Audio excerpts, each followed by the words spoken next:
Hello friends, പുതിയൊരു വീഡിയോയിലേക്ക് എല്ലാവർക്കും സ്വാഗതം. ഇന്ന് നമ്മൾ സെറ്റാക്കാൻ പോകുന്ന ഹെയർ ബോ ആണ്. ആദ്യം തന്നെ 15 ഇഞ്ച് വീതി 9 ഇഞ്ച് നീളവുമുള്ള ചതുരത്തിലുള്ളൊരു തുണി എടുക്കണം. എന്നിട്ട് അതിൻ്റെ നല്ല വശം ഉള്ളിലേക്ക് മടക്കി വെച്ച് സൈഡ് രണ്ടും അടിച്ചു കൊടുക്കണം കേട്ടോ.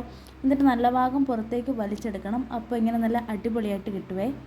ഈ രണ്ട് സൈഡിലും നൂലൂരി വരുന്ന മെറ്റീരിയലാണ് ഇത്. അതുകൊണ്ട് രണ്ട് സൈഡും നമുക്ക് അടിച്ചു കൊടുക്കാം കേട്ടോ. രണ്ട് വശവും ഇങ്ങനെ അടിച്ചു കൊടുത്താൽ നമുക്ക് നൂല് ഊരി വരത്തില്ല. അപ്പോൾ നമുക്ക് മര്യാദയ്ക്ക് ചെയ്യാൻ പറ്റും. എന്നിട്ട് ഇതിൻ്റെ രണ്ട് വശത്തുനിന്ന് നടുക്കോട്ട് മടക്കി നടുഭാഗം അങ്ങ് അടിച്ചു കൊടുക്കാം കേട്ടോ. പിന്നെ നമുക്ക് ഇച്ചിരി കൂടെ വലിയ തുണി വേണം കേട്ടോ. നമ്മളിവിടെ നീളവും വീതിയും 15 ഇഞ്ച് എടുത്ത് സമചതുരത്തിലാണ് എടുക്കുന്നത്. എന്നിട്ട് ഇങ്ങനെ ട്രയാങ്കിൾ ഷേപ്പിൽ വെച്ചിട്ട് രണ്ട് വശത്തൂടെയും സ്റ്റിച്ചിട്ട് പോകാവേ. സ്റ്റിച്ചിട്ട് പോകുമ്പോൾ ശ്രദ്ധിക്കണം, നടുഭാഗത്ത് ചെറിയ വിടവ് വെക്കണം. നമുക്ക് ഉള്ളിൽ നിന്നും വലിച്ച് നല്ല ഭാഗം പുറത്തേക്ക് ഇടാൻ വേണ്ടിയിട്ടാണ് ഈ ഗ്യാപ്പ് വെക്കുന്നത് കേട്ടോ. ഓണ് വരുന്ന ഭാഗത്തേക്കും സ്ട്രെയിറ്റ് ആയിട്ട് അടിച്ചു കൊടുക്കും, എന്നാൽ നമുക്ക് ആ ഷേപ്പ് വരത്തുള്ളേ. ആ വിടവിൽ കൂടെ ഉള്ളിൽ നിന്നുള്ള തുണി നല്ല ഭാഗം പുറത്തേക്ക് വലിച്ചെടുക്കാം കേട്ടോ. അങ്ങനെ ഇങ്ങനെ മൊത്തം ഭാഗം പുറത്തേക്ക് എടുത്തിട്ട് ഉള്ളിൽ നിന്ന് പെൻസിൽ കൊണ്ടോ പേന കൊണ്ടോ ഈ സൈഡ് ഭാഗം കൂർമ്പിക്കാൻ വേണ്ടി നമുക്കിങ്ങനെ തള്ളി കൊടുക്കാവേ. എന്നിട്ട് ആ വിടവ് വെച്ച ഭാഗം ഉള്ളിലേക്ക് മടക്കി നമുക്കൊന്ന് സ്റ്റിച്ച് ചെയ്ത് കൊടുക്കാം കേട്ടോ. ഇനി നമ്മൾ ആദ്യം സ്റ്റിച്ച് ചെയ്ത് വെച്ച ബോയ് എടുക്കണേ. എന്നിട്ട് അതിൻ്റെ നടുക്കൂടി ഇങ്ങനെ ചുരുട്ടി ഒന്ന് അടിച്ചു കൊടുക്കാം കേട്ടോ.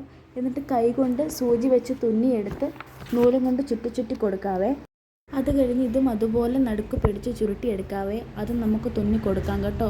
ഒന്ന് സൂചി നൂല് കയറ്റിയിട്ട് വീണ്ടും ആ നൂല് കൊണ്ട് ചുറ്റിയെടുത്താൽ മതി കേട്ടോ. എന്നിട്ട് ലാസ്റ്റ് ബേക്കിൽ നിന്നും കെട്ടിട്ട് കൊടുത്താൽ മതി.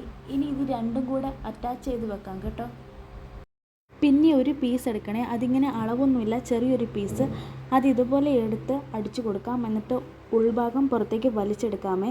എന്നിട്ട് ഇതുപോലെ ഒരു ബണ്ണ് എടുക്കണേ. ബണ്ണുണ്ടാക്കുന്ന വീഡിയോ ഇന്നലെ അപ്ലോഡ് ചെയ്തതാണ്, അറിയാത്തവരൊന്ന് കാണാം കേട്ടോ. എന്നിട്ട് ഈ ബണ്ണ് ബാക്ക് സൈഡിൽ വെച്ചിട്ട് ഈ പീസ് മുന്നിൽ വെച്ച് പുറകിലേക്ക് എടുക്കണേ. ബാക്കി വരുന്ന പീസ് കട്ട് ചെയ്യാം. നമ്മുടെ ഹെയർ ബോ ഇവിടെ കൊടുക്കുന്നുണ്ട്. ഈ വീഡിയോയുടെ ലാസ്റ്റ് നമ്മളിവിടെ ഉണ്ടാക്കിയ 2-3 ഹെയർ ബോ കൂടെ കാണിച്ചു തരാം കേട്ടോ. അപ്പോൾ ഇനിയൊരു വീഡിയോ കാണുന്നവരെ ബൈ.